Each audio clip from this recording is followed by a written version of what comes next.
سر سیرہ کا نہ پتہ ہونا دین کا نہ پتہ ہونے کے اوپر ہے. نکاح نامے کے ساتھ جو کھیلا اللہ کے اپنی آیت یہ اسپیشل آیت نازل کی کہ میری آیتوں سے کھیلنا مت, اور وہ کس کیٹیگری میں تھی؟ طلاق و شادی پہ, اور ہم نے وہی آیت پکڑ کے کھیلنا شروع کر دیا. اب اگر میرا بڑا سمپل سا کانسیپٹ ہے, اگر نکاح نامے میں کوئی رد و بدل شریعت محمدی کے علاوہ چینج کرنے کی ضرورت پڑ رہی ہے نا, تو وہ نکاح کے اندر اور بڑے مسائل ہیں. پھر مطلب اس خاندانوں کے ملاپ کے اندر کہ آپ اپنا ٹرسٹ ہی نہیں کرتے ہیں ایک دوسرے کے اوپر, ورنہ اس طرح کی لکھت پڑت کی اور وہ چھوٹے چھوٹے کھانے نئے نئے ڈالنا اور پرانے کھانے نکالنا, اس کی ضرورت تب پڑتی ہے جب آپس میں ٹرسٹ ڈیفیسٹ ہوتا ہے. اور میں بہت آسان کر کے بتا رہا ہوں, ایک تو بیٹی اس لڑکے کے حوالے کر رہے ہیں اور پہلے سے آپ کو کوئی ریڈ فلیگز ہیں یا پھر اس کو ان کے پورے خاندان وہ اپنے یہاں پہ, مطلب literally it's a bad business deal. میں نے بڑی بڑی کمپنی کی ڈیلز کروائی ہیں over the period of my career, بہت بڑی بڑی ڈیلز, اور ہلکا سا بھی شک ہوتا تھا نا تو بزنس موو نہیں کرتے تھے. یہاں پہ ہم شادیاں کرتے ہیں پوری پوری لائف لگا دیتے ہیں لڑکی کی داؤ پہ, مگر اتنا شک ہوتا ہے کہ پہلے یہ بھی چیک کریں, پہلے وہ بھی ہوگا پھر وہ بھی ہوگا. میں حیران ہوں کہ یہ والی بات تو کیوں نہیں کوئی ہم نوٹس کر رہے ایز مسلمز ایز پاکستانیز, کہ جب اللہ اور اس کے رسول نے ایک معاملہ بتایا تھا تو اس کے علاوہ کچھ بھی کرنے سے صرف نقصان ہی ہونا تھا.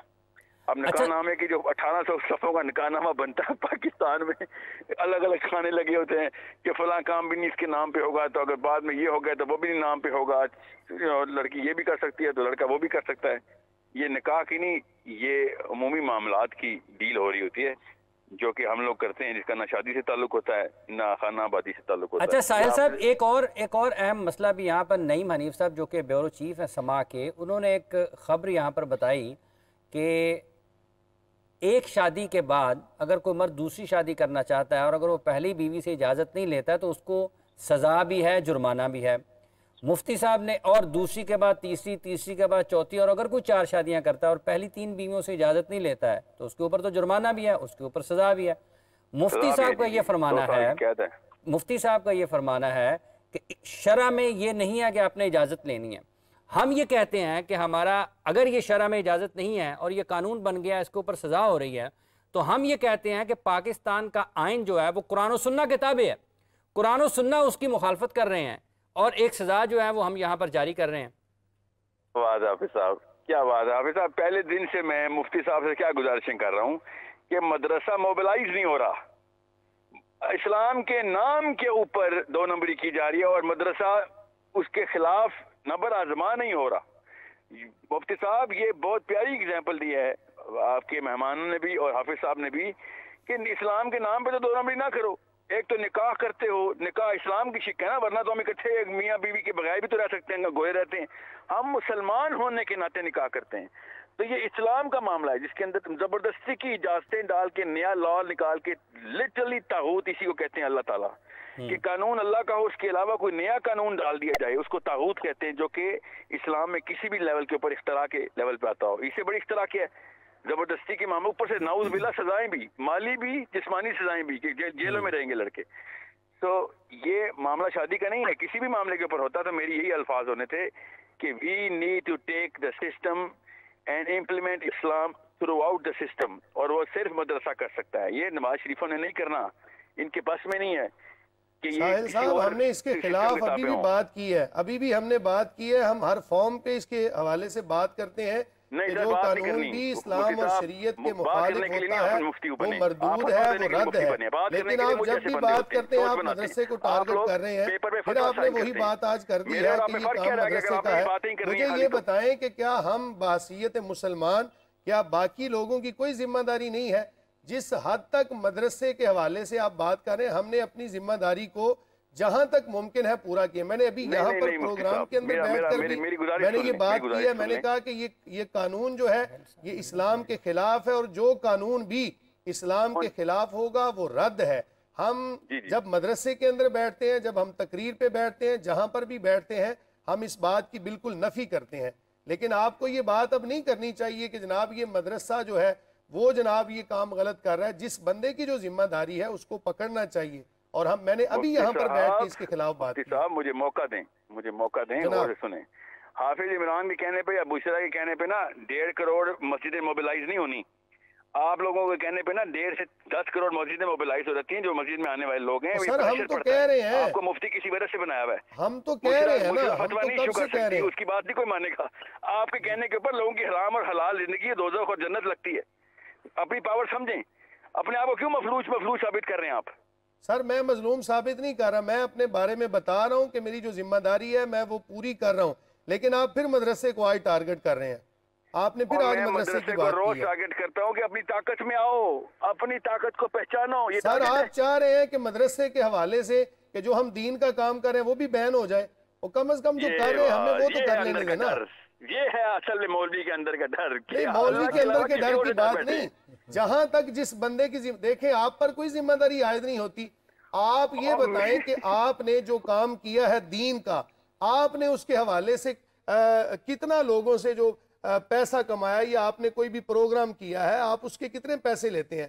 میں اپنے بارے میں بتا سکتا ہوں کہ میں نے جس موقع پر جہاں پر تقریر کی ہے, جہاں پر تبلیغ کی ہے, جہاں پر میں نے تحریر کی ہے, میں نے اس کے حوالے سے یوں سمجھ لیں کہ کتنا معاوضہ یا کتنا وظیفہ وصول کیا ہے. یہ تو کام بنتا ہے ہر مسلمان کا, ہر پاکستانی کا بحیثیت قوم کہ اتفاق کے ساتھ, اتحاد کے ساتھ کسی بھی قانون کے حوالے سے آواز اٹھائیں, اور اس قانون کے اندر تبدیلی ہونی چاہیے جو کہ اسلام کے خلاف ہے. جی ساحل صاحب. مفتی صاحب میری بات سمجھ نہیں آئی, آپ پیسوں پہ کہاں پہ آ گئے ہیں؟ آپ ٹی وی والوں سے پوچھ لیں میں نے کتنے پیسے لیے ہیں.